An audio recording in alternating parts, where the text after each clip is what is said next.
இறைவனுக்கு என் முதல் வணக்கம். இன்னைக்கு நம்முடைய தேசப்பிதா மகாத்மா காந்தி அவர்களுடைய நினைவு நாள். அவர் இந்த நாளில் கோட்சே என்பவரால் சுட்டுக் கொல்லப்பட்ட நாள். மகாத்மா காந்தியை இறந்த நாள் அப்படின்னு கூட சொல்லலாம். காந்தி மோகன்தாஸ் கரம்சந்த் காந்தி அப்படின்றதான் அவருடைய இயற்பெயர். அவரை மகாத்மா அப்படின்னு நம்ம சொல்றோம் அப்படின்னா முதல்ல அவரை மகாத்மா அப்படின்னு அவருக்கு மகாத்மான்னு வச்சது யாரு அப்படின்னா ரவீந்திரநாத் தாகூர்.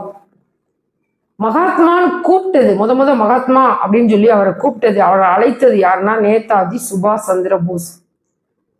மகாத்மா அப்படின்னு சும்மா எல்லாரும் சொல்லிட முடியாது. மகாத்மானா என்ன அப்படின்னா ஒரு மிகப்பெரிய உயர்ந்த ஒரு தெய்வத்துக்கு சமமான மனிதன் அப்படின்னு தான் அர்த்தம். அது அப்படி தெய்வத்துக்கு சமமா வாழ்ந்தவங்களை கூட மகாத்மான்னு யாரையும் நம்ம சொல்லலாம். இவருக்கு மகாத்மா அப்படின்னு சொல்றோம். இந்த மகாத்மா எப்படி வாழ்ந்தார்? மிக மிக எளிமையாக வாழ்ந்தார். அவர் ஒரு நல்ல ஒரு பணக்கார குடும்பம் தான். ஒரு நல்ல ஒரு வியாபாரம் பண்ணக்கூடிய குடும்பத்துல தான் பிறந்தாரு. ஒரு பாரிஸ்டர் பட்டம், அதாவது வக்கீலுக்கு படிச்சாரு. தென்னாப்பிரிக்காவிலே போய் வக்கீல் வேலை பார்த்தாரு. அங்க போய் அவர் வக்கீல் வேலை பார்க்கும்போது அங்க இருக்கக்கூடிய வெள்ளையர்களால விரட்டி அடிக்கப்பட்டார். அதாவது இந்த கருப்பவர்களுக்கும் வெள்ளையர்களும் வித்தியாசம் பார்ப்பாங்க.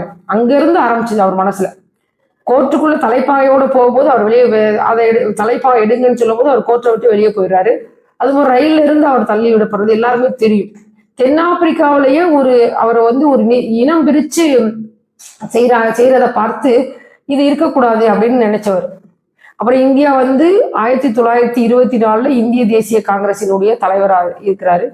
அப்படி இருக்கும்போது சட்ட மறுப்பு இயக்கம், ஒத்துழையாமை இயக்கம், சுதேசி இயக்கம், வெள்ளையனை வெளியேறு இயக்கம், உப்பு சத்தியாகிரகம் இதெல்லாம் அவருடைய தலைமையின் கீழ் நடந்த விடுதலை போராட்டங்கள்.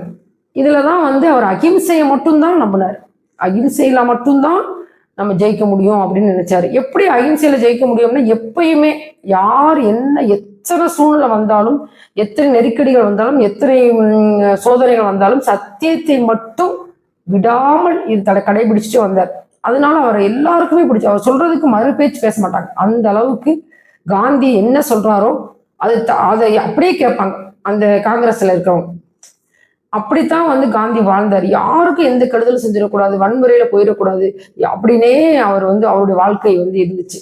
மகாத்மா காந்தி மிக மிக இந்தியாவுக்கு கிடைத்த மிக மிக மிக பெரிய ஒரு சொத்து.